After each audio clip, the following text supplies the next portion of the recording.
अस्सलाम वालेकुम everyone and welcome back to the मेडांगल प्रीमेड यूट्यूब चैनल।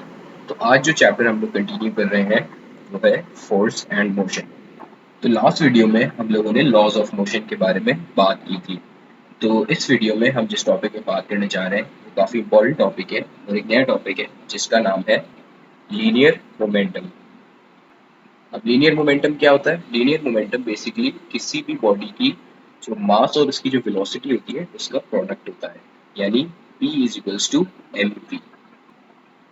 अब मोमेंटम जो होती है ना, वो एक वेक्टर क्वांटिटी है, तो इसकी डायरेक्शन भी होगी।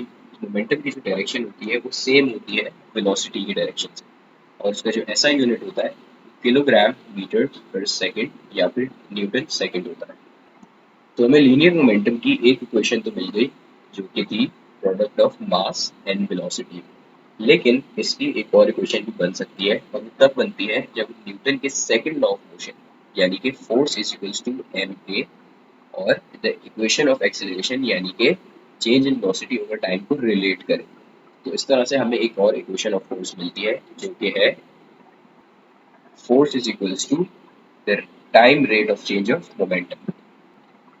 ये इक्वेशन किस तरह से आई, इसकी डेरिवेशन में जाने की हमें ज़रूरत नहीं है, क्योंकि एमपी कैटेगरी में उससे डेरिवेशन भी पूछते हैं, लेकिन हमें इक्वेशंस का पता होना ज़रूरी है।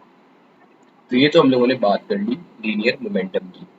अब हम लीनियर मोमेंटम के बाद जो हमारा दूसरा कॉन्सेप्ट है और इससे मिलता जुलता है उसकी बात कर लेते हैं। और वो कॉन्सेप्ट है हमारा the law of conservation of momentum. तो बेसिकली ये लॉ हमसे क्या कहता है? ये लॉ बेसिकली हमसे ये कहता है कि अगर किसी भी बॉडी पे जो एक्सटर्नल फोर्स एक्ट कर रही है वो जीरो हो जाए, यानी नो एक्सटर्नल फोर्स एक्टिंग, तो बॉडी की जो इनिशियल और जो फाइनल मोमेंटम है वो इक्वल हो जाती है। अब इसको प्रूव कर लेते हैं। तो हम लोगों ने फोर्स की जो इक्वेशन ऊपर डिराइव की थी वो थी the time rate of change of momentum. अगर इस इक्वेशन में जो सब्जेक्ट है हमारा यानी फोर्स, उसको हम जीरो से इक्वेट कर दें, यानी एक्सटर्नल फोर्स हमने जीरो कर दी, तो हमारे पास इक्वेशन कुछ इस तरह से नजर आने लगेगी, यानी चेंज ऑफ मोमेंटम जो डेल्टा पी हमने लिखा था उसको हम कुछ इस तरह से लिख सकते हैं P F minus P I, which is the same thing. और सब्जेक्ट हमारा जीरो है यानी कि फोर्स। अब जब इस जीरो सब्जेक्ट को हम मल्टीप्लाई करेंगे चेंज ऑफ टाइम से, तो हमारे पास क्या आंसर आएगा? जीरो आएगा। इस तरह से हमारी इक्वेशन कुछ इस तरह से नजर आने लगेगी। तो इस इक्वेशन में अगर हम इनिशियल मोमेंटम को इस तरफ ले आए तो हमारे पास फाइनल इक्वेशन जो डिराइव हो जाएगी वो कुछ इस तरह से दिखेगी, which says the final momentum is equal to the initial momentum. तो ये हम लोगों ने डिस्कस कर लिया the law of conservation of momentum. अब इसकी जो प्रैक्टिकल एप्लीकेशन है उसके बारे में हम थोड़ी सी बात कर लेते हैं। तो हमने ये तो पता कर लिया था कि law of conservation of momentum के मुताबिक जो फाइनल मोमेंटम होता है वो इनिशियल मोमेंटम के इक्वल हो जाता है। तो अब एक सिनेरियो ले लेते हैं। लेट्स से दो बॉडीज है हमारे पास या फिर दो बॉल्स है, वो आपस में कोलाइड कर रही है। अब कॉलिजन का जो टॉपिक है ना वो हम आगे जाके डिटेल से डिस्कस करेंगे, लेकिन अभी सुपरफिशियली इस पर थोड़ी सी बात कर लेते हैं। तो बेसिकली यहाँ हो क्या रहा है कि दो बॉल्स है हमारे पास, एक की वेलोसिटी v1 है और दूसरे की वेलोसिटी v2 है। दोनों बॉल्स ने आपस में कोलाइड किया और दोनों बॉल्स कोलाइड करने के बाद ऑपोजिट डायरेक्शन में मूव करने लगी। अब according to the law of conservation of momentum हमने बात की थी कि जो फाइनल मोमेंटम है वो इनिशियल मोमेंटम के बराबर होगी। तो इससे हमारे पास एक इक्वेशन बनती है।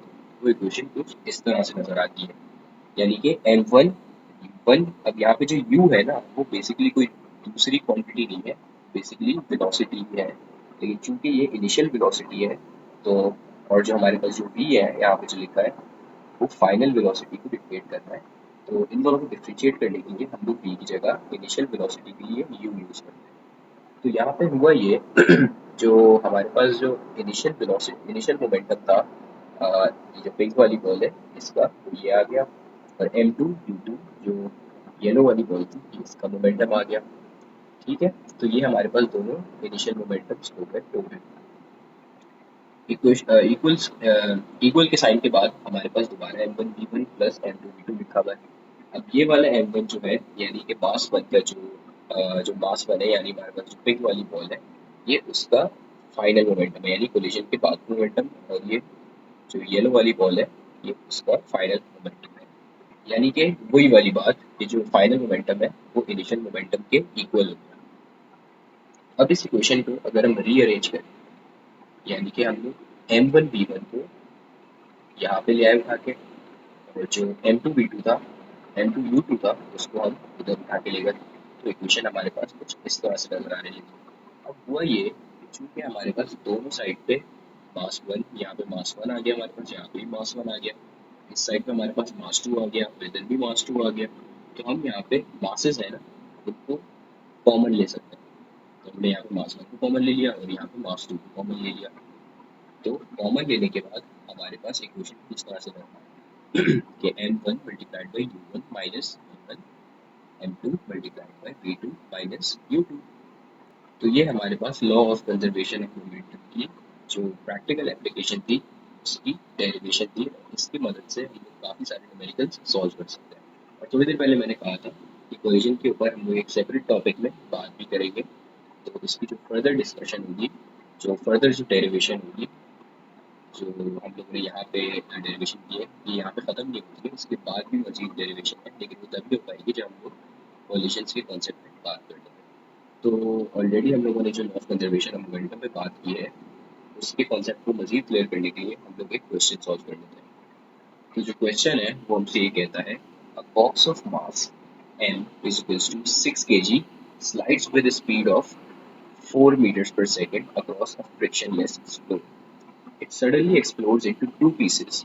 One piece with mass m1 is equals to 2 kg moves in the same direction as the original box with the speed 8 meters per second. Find the velocity of the second piece. Question basically हमसे ये कह रहा है कि हमारे पास एक box था जो कि एक फ्रिक्शनलेस फ्लोर पे स्लाइड कर रहा था।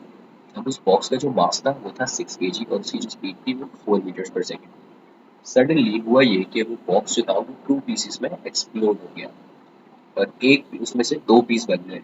अब तो एक उसमें से जो पहला पीस था उसका मास था 2 kg और वो मूव कर रहा था सेम डायरेक्शन में ओरिजिनल बॉक्स, यानी पहले जो 6 kg वाला बॉक्स जिस डायरेक्शन में स्लाइड कर रहा था उसी डायरेक्शन में ये वाला जो m1 है ये मूव कर रहा है, और इसकी जो स्पीड है वो है 8 मीटर्स पर सेकेंड।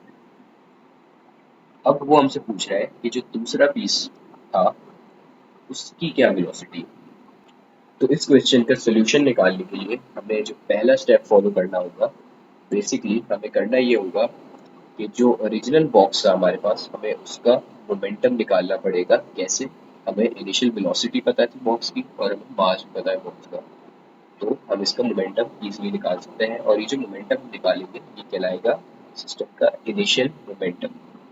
तो हम करेंगे क्या, हम इजीली इसकी जो इनिशियल वेलोसिटी थी उसको इनिशियल मास से, यानी मास से हम लोग मल्टीप्लाई करके जो है इसका इनिशियल मोमेंटम निकाल लेंगे और हमारे पास मोमेंटम आ जाएगा 24 न्यूटन न्यूटन सेकेंड्स। अब हमारे पास चूंकि बॉक्स का एक्सक्लूजन हो चुका है और क्वेश्चन की रिक्वायरमेंट ये है कि जो दूसरा बॉक्स बना है, जो दूसरा ऑब्जेक्ट बना है हमारे पास एक्सक्लूजन के बाद, उसकी वेलोसिटी यानी v2 हमें कैलकुलेट करनी है। तो ये करने से पहले हमें एक कॉन्सेप्ट लगाना पड़ेगा और वो कॉन्सेप्ट है the law of conservation of momentum का, जो कि कहता है कि किसी भी आइसोलेटेड सिस्टम का इनिशियल मोमेंटम और फाइनल मोमेंटम हमेशा इक्वल रहता है। तो अगर इनिशियल मोमेंटम 24 न्यूटन पर सेकंड था, न्यूटन सेकंड था, तो फाइनल मोमेंटम भी क्या होगा, 24 न्यूटन सेकंड। और इसको हम कैलकुलेट भी कर सकते हैं। वो इस तरह कर सकते हैं कि हमारे पास जो दो बॉक्सेस बने थे एक्सप्लोजन के बाद, उसमें से m1 v1 plus m2 v2 करके हम इसका फाइनल मोमेंटम निकाल सकते हैं। तो 24 is equals to 2 multiplied by 8 plus m2 v2। अब ऑब्वियस सी बात है कि जो बॉक्स का टोटल मास था, यानी जो एक्सप्लोजन से पहले वाला मास था वो था 6 kg। तो और पीस वन का और पीस टू का जो टोटल मास है उन दोनों को अगर हम प्लस करें तो हमारे पास आंसर 6 kg आना चाहिए। अब पीस वन का जो मास था वो 2 kg था, तो ऑब्वियसली 6 माइनस 2, पीस टू का हमें मास मिल जाएगा 4 kg। तो इसी सेम ऊपर वाली इक्वेशन में हम लोग m2 की जगह 4 लिख देंगे और इस तरह से हम लोग v2 को, यानी जो फाइनल वेलोसिटी थी जो हमारी क्वेश्चन की रिक्वायरमेंट थी, जो करेक्ट आंसर है उसको हम सब्जेक्ट बना सकते हैं। तो इस तरह से हमारे पास जो आंसर आएगा वो होगा 2 मीटर्स पर सेकेंड। तो अब इस आंसर को हम लोग कंफर्म कर लेते हैं।